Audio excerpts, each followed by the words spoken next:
Good morning मित्रांनो, कशा आहात तुम्ही? सुशागात ना. आज आपण आलोय पवन मावळचा राखंदा आणि लोणावळ्याची शान किल्ले लोहगड एक्सप्लोर करण्यासाठी. ह्या व्हिडिओ छत्रपती शिवाजी महाराजांचे 12 किल्ले जे युनेस्कोमध्ये दाखल केले त्यापैकी हा एक लोहगड देखील किल्ला आहे. आणि ह्या लोहगड किल्ल्याची आपण आज ह्या व्हिडिओमध्ये संपूर्ण माहिती जाणून घेणार आहे. आणि जर तुम्हाला लोहगड किल्ल्याला यायचं असेल तर लोहगड किल्ल्याला तुम्ही कसं येऊ शकता, तिकीट प्राइस काय आहे आणि ट्रेकिंगला किती वेळ लागणार आहे, ही संपूर्ण माहिती या व्हिडिओमध्ये असणार आहे. तर चला मित्रांनो, जास्त वेळ न घालवता या व्हिडिओला सुरुवात करूया.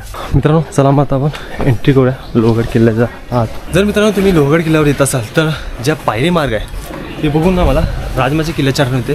राजमाची किल्ल्यावर जसं आपण श्रीवर्धन किल्ल्याकडे जाणार तिथे तुम्हाला सॉरी मक्या भाजीचा धूर तर तुम्हाला असल्याच पायऱ्या दिसणार आहेत. मित्रांनो लोहगड किल्ला हा सातवाहन काळातला आहे. ह्या किल्ल्यावरती अनेक राजवटीने राज्य केलं. त्यापैकी पहिलं जाधव, चालुक्य, आदिलशाही, निजामशाही, त्याच्यानंतर आले मुघलाच्या नंतर सुद्धा छत्रपती शिवाजी महाराजांनी हा किल्ला मुघलांकडून ताब्यात केला आणि स्वराज्यात दाखल केला.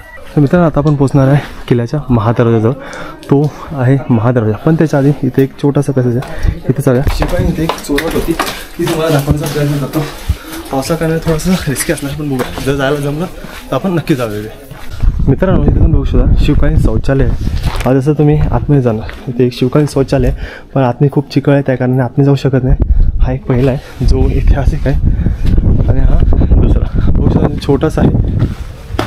हीच ती चोरवाट म्हणत होतो मी. जिथून समजा आपण आतमध्ये गेलो तर एक चोरवाट भेटणार. तर बघूया कशी आहेत एक्झॅक्ट.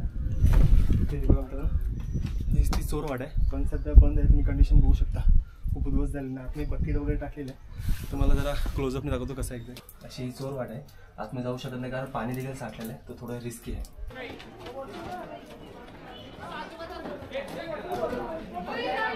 जिथं आपण ते धान्यकोडी लिहिलं आहे ते माझ्या मते धान्यकोडी नसावं, कारण अजून जो किल्ला आहे तो सुरू पण झाला नाही. अजून आपला शेवटचा जो दरवाजा आहे तो काढायचा आहे.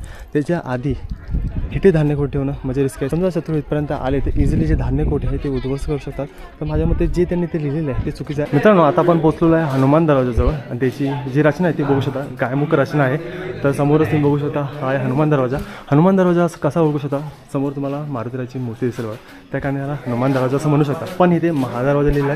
आता हे काय कारण लिहिलं आहे मला माहीत नाही. जसं आपण आत नाही ना मला प्रशस्त असे जे 2 दरवाजे असणार, ह्या सोळी आणि ही खडी आणि खेळतो. जसं आपण आत नाही येणार, जर जसं आपण हनुमान दरवाजातून वरती येणार तुम्हाला समोर बघू शकता ही आहे दर्गा. तर मित्रांनो समोर बघू शकता तुम्ही सभागृह, जिथे सदरचा भाग आहे. इथे तोफ ठेवलेले दिसू शकता तुम्ही.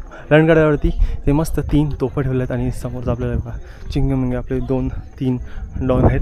आणि या साईडला हे कबर कोणाचे आहे एक्झॅक्टली माहीत नाही आहे. मित्रांनो महादेव मंदिराच्या समोर तुम्हाला दिसतो त्र्यंबक तलाव. ह्या त्र्यंबक तलावाला अष्टकोनी तलाव देखील म्हटलं जातं, कारण जे कोण आहेत ते 8 कोण आहेत बघा, त्या कारणाने ह्या तलावाला अष्टकोनी तलाव देखील म्हटलं जातं. मित्रांनो आता आपण पोहोचलो लोहगड किल्ल्यावरती असलेला 16 कोनी तलाव म्हणजे 16 कोनी टँक. तर हे एवढं प्रशस्त आणि विशाल हे टाका आहे, तुम्ही बघू शकता. म्हणजे माझ्या कॅमेरामध्ये कॅप्चर होत नाही मित्रांनो, एवढं विशाल हे टाका आहे. जर तुम्ही मुरुड जंजिरा गेला असाल मित्रांनो, मुरुड जंजिऱ्यावरती एवढंच पाणी टाका आहे, त्यामुळे 2 जे नाव आहेत ते आरामात फिरू शकतात, एवढं स्पेस आहे. तसंच ह्या लोहगड किल्ल्यावर देखील एवढं मोठं तलाव तुम्हाला दिसेल. चला आपण जाऊया त्या 16 कोनी तलावाच्या आतमध्ये. एवढं प्रशस्त अशी एंट्रन्स आहे बघू शकता. आणि त्या साईडला जिथून आपण दोरीनं म्हणजे कळशीनं पाणी काढू शकतो या तलावाचं, त्यासाठी जागा आहे. तर ती नंतर दाखवतो. इथे दिया ठेवण्यासाठी जागा आहे बघा दोन्ही साईडला, आणि एंट्री आहे ती खूप विशाल आहे बघा. आणि हे आहे मित्रांनो ते आणि टाकं. हे बघा मित्रांनो हे आहे ते 16 कोनी तलाव. तर जागोजागी बघा मशाल ठेवण्यासाठी जागा आहे. इथे सगळीकडे अशी मशाल ठेवली जाते की उजेड असावं या टाक्यामध्ये. मित्रांनो हीच ती जागा. इथून शिवकाळी इथे एक लाकडाचं म्हणजे ओढण्यासाठी पोषण असणार बरोबर, आणि इथून ती दोरी तशी खालती जाणार आणि इथून कळशी किंवा हांड्यातून पाणी ओढलं जात होतं. तर हे खासियत आहे या तलावाची. तर खूप भारी प्रकारे हे असं तलाव बनवलेलं आहे. मित्रांनो मी पोचलो आहे विंचूकड्याकडे, पण विंचूकडा पावसाळ्यात बंद असतो हे तुम्हाला माहितीच असं. तर इथे बरोबर एक गेट आहे ते लॉक केलेलं आहे आणि ह्याच्या पुढे तुम्ही जाऊ शकत नाही विंचूकड्याकडे. मित्रांनो तिथे आहे ती दर्गा, आणि त्या दर्गाच्या डायरेक्शनला जर तुम्ही आलात तर इथे बघा हा आहे तो लाईटीचा खांबा, आणि त्याच्या खालतीच हे बघा असा समोर कुछ नजारा तुम्हाला दिसणार आहे. तर तो आहे हनुमान दरवाजा, आणि त्या डायरेक्शनला जायचं बघा. इथे रिलिंग वगैरे आहे मित्रांनो, तर जरा जपून जावं कारण माकड वगैरे असतात. मित्रांनो हीच ती जागा जिथे ठेवला होता खजाना, तो छत्रपती शिवाजी महाराजांनी सुरत लुटली सर्वप्रथम ह्या जागेवर आणून ठेवला होता. त्याच्यानंतर मे बी त्यांना रायगडावरती नेलं असावं. तर चला तुम्हाला दाखवतो ती जागा एक्झॅक्टली. इथं कसं आहे थोडं रिस्क पण आहे, काय इथं मागच्या वेळेला मी आलो इथं खूप सारे माकड होते आणि माझ्या हातात ऑलरेडी स्टिक आहे. माकडाने बघितलं तर मग गेम बनवू शकते.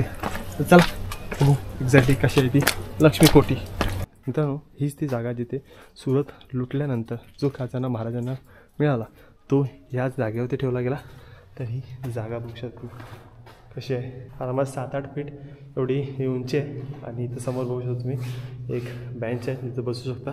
मित्रांनो अशा प्रकारे आपण लोहगड किल्ला पूर्ण एक्सप्लोअर केलेला आहे. तुम्हाला व्हिडिओ कसा वाटला नक्की कळवा. आवडला असेल तर या व्हिडिओला लाईक आणि शेअर करायला विसरू नका. तर मित्रांनो भेटू असल्यास इन्फॉर्मेशन भरा व्हिडिओमध्ये. तोपर्यंत जय शिवराय, जय शंभूराजे, जय महाराष्ट्र.